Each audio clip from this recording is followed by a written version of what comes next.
From Washington, this is VOA News.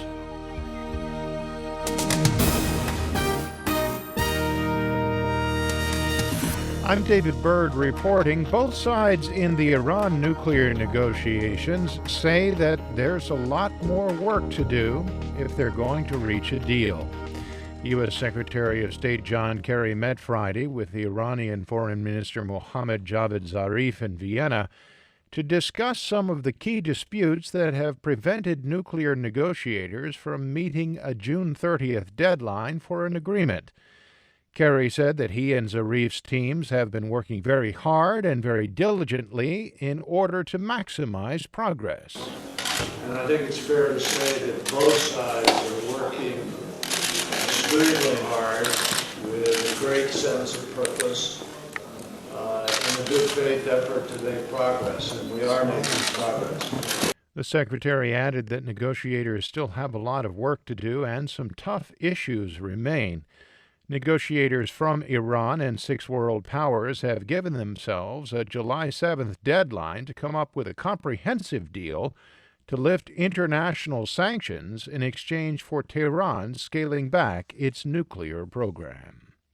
Thousands of Greeks turned out Friday night in Athens for rallies both for and against accepting new austerity measures in Sunday's bailout referendum.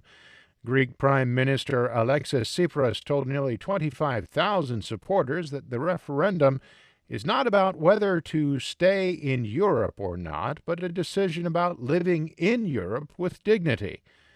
Earlier Friday, European Commission, President Jean-Claude Juncker said that a no vote Sunday could spell trouble for Greece. Even in the case of a yes vote, we'll have to face difficult negotiations. In the case of a no vote, the Greek position will be dramatically weak.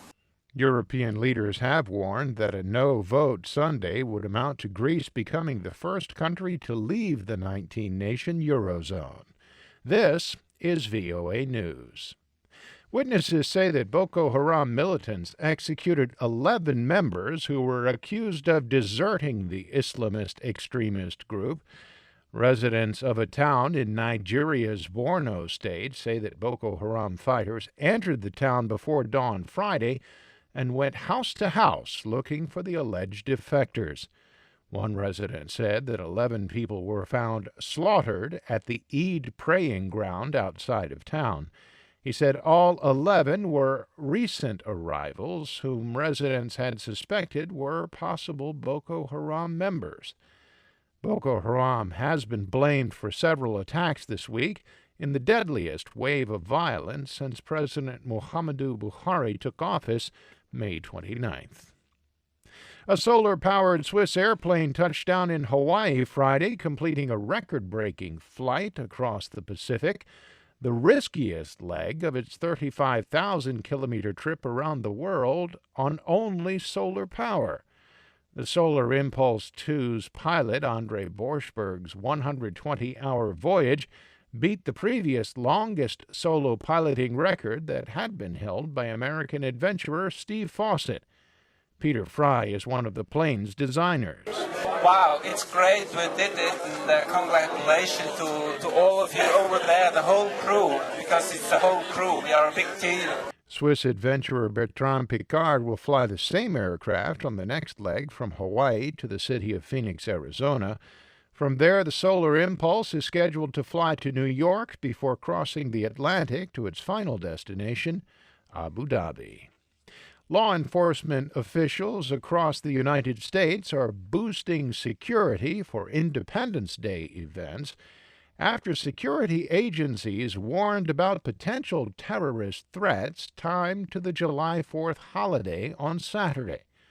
The Department of Homeland Security and the Federal Bureau of Investigation have issued an alert earlier this week after calls for violence by the Islamic State group during Ramadan.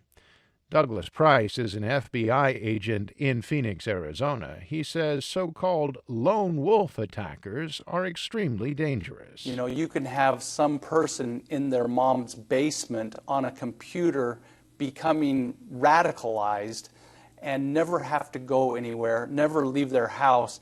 And that's the challenge for us in law enforcement, is that type of person. Terror attacks last week in Tunisia, Kuwait, and in France, in which dozens of civilians were killed, prompted U.S. Homeland Security Secretary Jay Johnson to issue a statement calling for increased vigilance over the patriotic holiday in the United States. And Philippine authorities say the death toll from a ferry accident has risen to 50, and at least 5 people remain missing. Nearly 140 passengers were rescued or swam ashore after the Kim Nirvana went down Thursday, just minutes after leaving port. For more, log on to our website. I'm David Byrd in Washington. That's the latest world news from VOA.